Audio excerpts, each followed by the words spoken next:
Why are you so obsessed with the cross?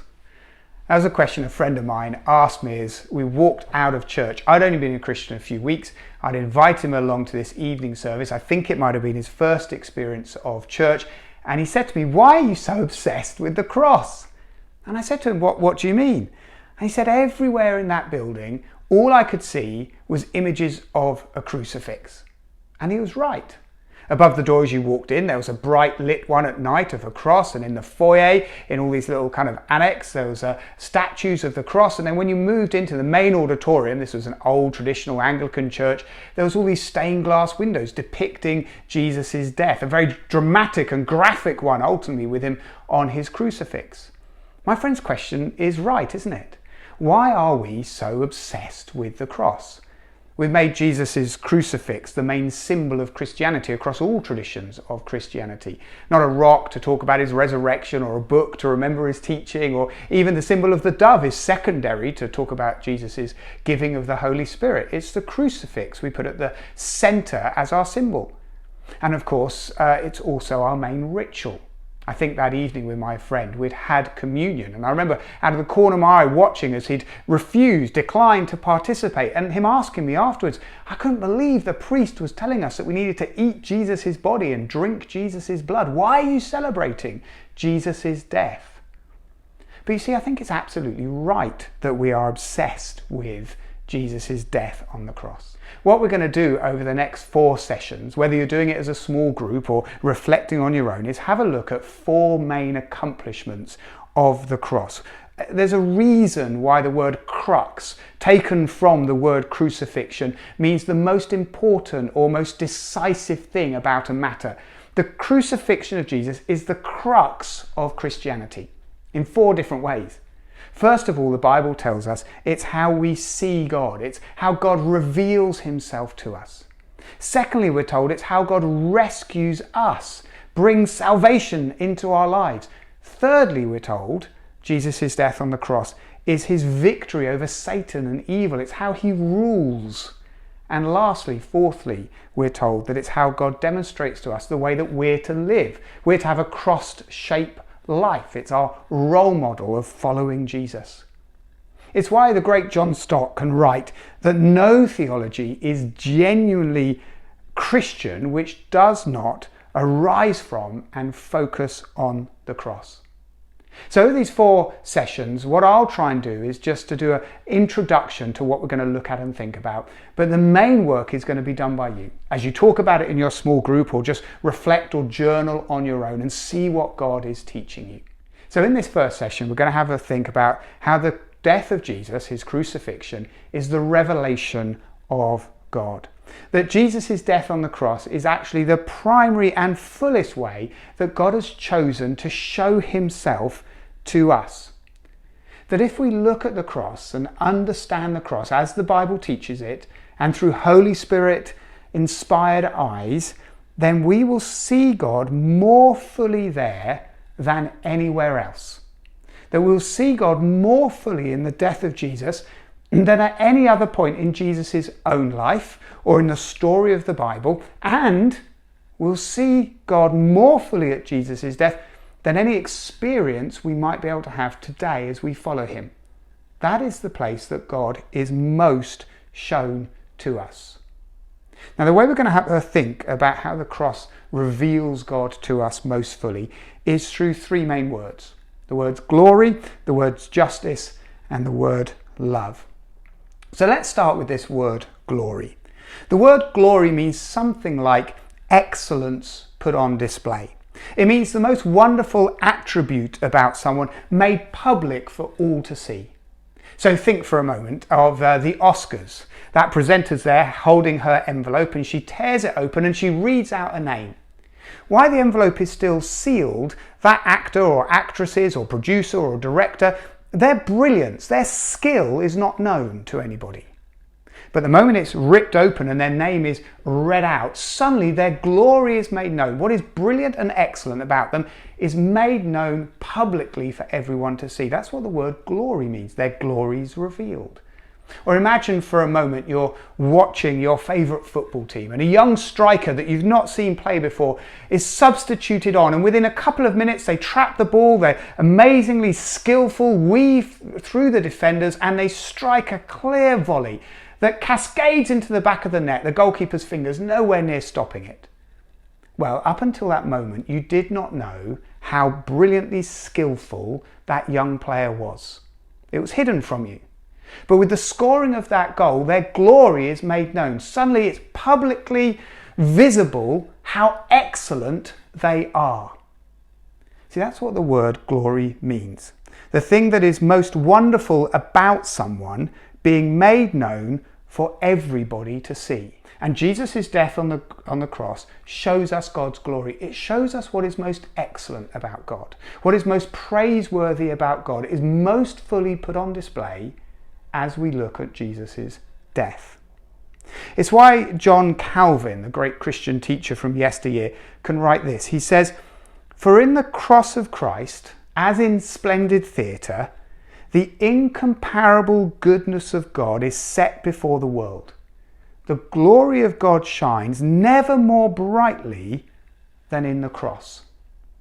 Now, John Calvin wrote those words in a study he did of John's Gospel, the historical account of Jesus' life.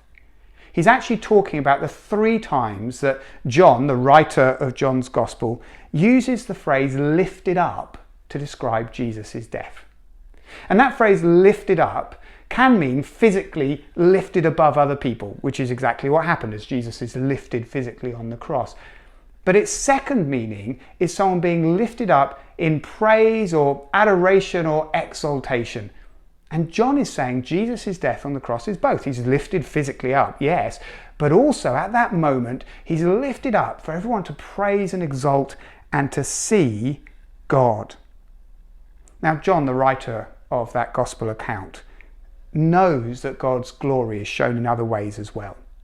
He uses similar language about God being glorified by the work of the Spirit in chapter 16, and how God is glorified through the church and ultimately in heaven in chapter 17. But none of them are given the preeminence in John's thinking as Jesus' crucifixion. It's there that God is most fully seen. But perhaps more telling than what John Calvin might have to say, or John the Apostle might have to record, is Jesus' own understanding of his death. See, Jesus himself on 3 separate occasions refers to his own death as being the glorification, the displaying of excellence of both himself and God the Father. i.e. that the moment when Jesus dies, Jesus himself understands as the moment that the fullness of God is most put on display. He first says it in chapter 12, sentence 23. He says, "The hour has come for the Son of Man to be glorified." And we know he's talking about his death here because he goes on to illustrate it like a seed falling to a ground, needing to die before it can be fruitful. He uses it a second time in John chapter 13:31, where he says, "Now the Son of God is glorified, and God is glorified in him." And we know there he's talking about his death, because immediately before that, the very sentence before, Judas has left the Last Supper to betray Jesus and begin the events that lead to his death. And Jesus says it thirdly in John chapter 17, verse 1. Praying, he says, "Father, the hour has now come. Glorify your Son, that your Son may glorify you." And we know he's talking about his own death there, because it's his prayer on the very evening that he's arrested before his trial. See, Jesus' own understanding of his death is that that is the place where we primarily and in its fullest see who God is. That as we understand and when we understand Jesus' death, as the Bible teaches it, through Holy Spirit enlightened eyes, we see God's excellence more fully than we would see it anywhere else. That at Jesus' death we see God's glory more fully than we would at Jesus' birth in a stable, or if we listen carefully to Jesus' amazing teaching, or if we witness Jesus' miracles, or even his resurrection, his giving of the Spirit, his creation of the church. Of course, all those things show us who God is, but none as fully and as completely as Jesus' death on the cross. It is the widest window into who God is that we have. So if we've realised that when we look at Jesus' death on the cross, we see God more fully than when we look anywhere else, what is it about God that we see and experience when we understand his death on the cross? I want to suggest it's two things. There's many more in the Bible, but I just want to pick up on these two, summarised with the word justice and the word love. Listen to how the Apostle Paul in Romans 3 describes what the cross, Jesus' death, demonstrates. He says this: God did this, talking about Jesus' death, God did this to demonstrate his righteousness, because in his forbearance he'd left the sins committed beforehand unpunished. He did this, Jesus' death on the cross, to demonstrate his righteousness at the present time, so as to be just and the one who justifies those who have faith in Jesus. Do you see what Paul is saying there? He's saying Jesus' death on the cross demonstrates two things, two interconnected things. First, all those sins that God left unpunished, those acts, those crimes, those events that deserved consequences, Paul's particularly referring to the kind of Old Testament period of history, God didn't fully punish them. Those crimes, many of them people got away with it, until Jesus' death. And then the rightful punishment, consequence for those things were absorbed by Jesus. But then secondly, he says he also did it to demonstrate his righteousness at the present time. That he's talking about all those wrong things that have happened since that moment of Jesus' death, stretching right the way through history, including to us. And he says all of those also, when Jesus died, the rightful consequence of them poured onto Jesus. I often think of it a bit like one of those tornadoes you see that's coming down all on Jesus, that's gathering in with its great wings, the right justice that needs to be poured out, and all the wrong and wickedness in the world. It comes down and it funnels in on Jesus, who willingly accepts it. It's a demonstration that justice will be done. That's what the cross shows us, demonstrates to us. We look at the cross and we see that God is a just God, that no crime, past, present or future, will go unpunished, because Jesus has taken the rightful consequence of them all. But the second word is love. Look now how Paul, the same Apostle Paul, just a chapter or so later in Romans chapter 5, listen to what he says here.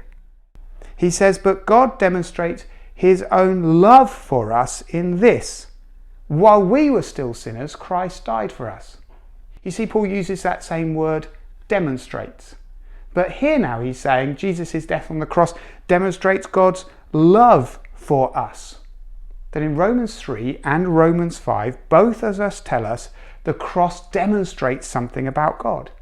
In Romans chapter 3, it demonstrates his justice. In Romans chapter 5, it demonstrates his love.